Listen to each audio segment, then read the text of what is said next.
எங்களுடைய முதலமைச்சர் அவர்களை பொறுத்தளவில் பயம் என்பது துளியும் இல்லாதவர், முன்வைத்த காலை பின்வைக்க தெரியாதவர், எதிர்ப்பது என்றாலும் நேரடியாக வெளிப்படையாக எதிர்க்கக்கூடியவர், ஆதரிப்பது என்றாலும் வெளிப்படையாக ஆதரிக்கக்கூடியவர். ஒன்றியத்திலேயே மத்திய அரசு கொண்டு வந்த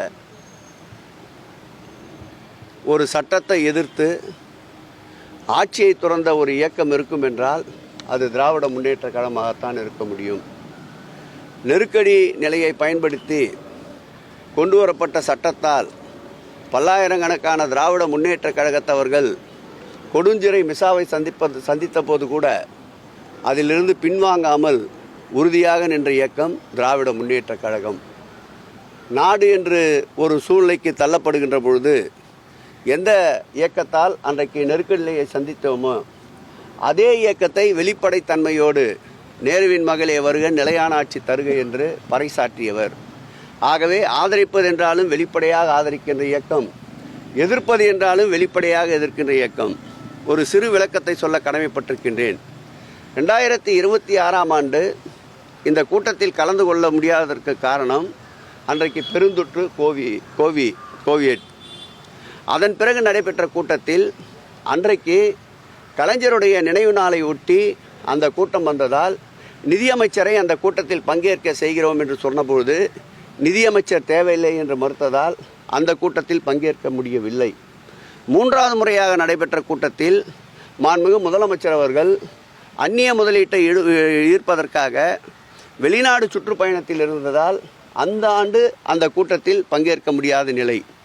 கடந்த ஆண்டு ஒன்றியத்தினுடைய நிதிநிலை அறிக்கையில் தமிழகத்தினுடைய பெயர் கூட எங்கும் குறிப்பிடப்படவில்லை என்பதை அழுத்தம் திருத்தமாக காரணத்தை சொல்லி கடந்த ஆண்டு மறுத்தது உண்மை.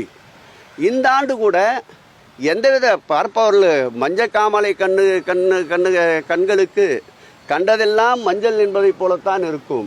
எங்களுடைய முதல்வர் இந்த ஆண்டு அந்த கூட்டத்தில் கலந்து கொண்ட பிறகு முதல்வரை சந்திக்கின்ற போது கூட தமிழகத்திற்கு மறுக்கப்படுகின்ற தேசிய கல்விக் கொள்கையை ஏற்றுக்கொள்ளாததால் நிறுத்தி வைக்கப்பட்டிருக்கின்ற கல்வி உதவித்தொகையை திரும்பத் தர வேண்டும் என்றுதான் வற்புறுத்தி வந்திருக்கின்றார். ஆகவே எங்களுக்கு மடியிலே கனமில்லை, வழியிலே பயமில்லை.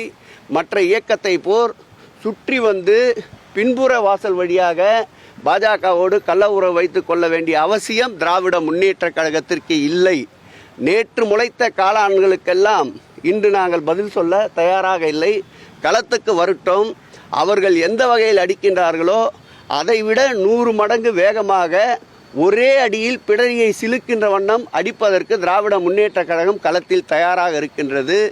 ஏதோ ஒரு நாள் அறிக்கையில் ஏதோ ஒரு நாள் ரோட் ஷோ செய்துவிட்டு செல்லுகின்ற முதல்வர்களை எங்கள் முதல்வர் அனுதினமும் மக்களோடு மக்களாக பயணிக்கின்ற முதல்வருக்கு 2026ஆம் ஆண்டு மகுடம் சூட்ட தமிழக மக்கள் தயாராக இருக்கின்றார்கள். இது போன்ற அறிக்கைகளால் திட்டமிட்டு கட்டமைக்கப்படுகின்ற இந்த கட்டுமானம் கடற்கரையிலே கட்டிய மணல் கோட்டைக்கு சமமானது. இது நிச்சயம் தகர்க்கப்படும், தகர்த்தெறியப்படும். செய்திகளை உடனுக்குடனும் துல்லியமாகவும் தெரிந்து கொள்ள சப்ஸ்கிரைப் பண்ணுங்க.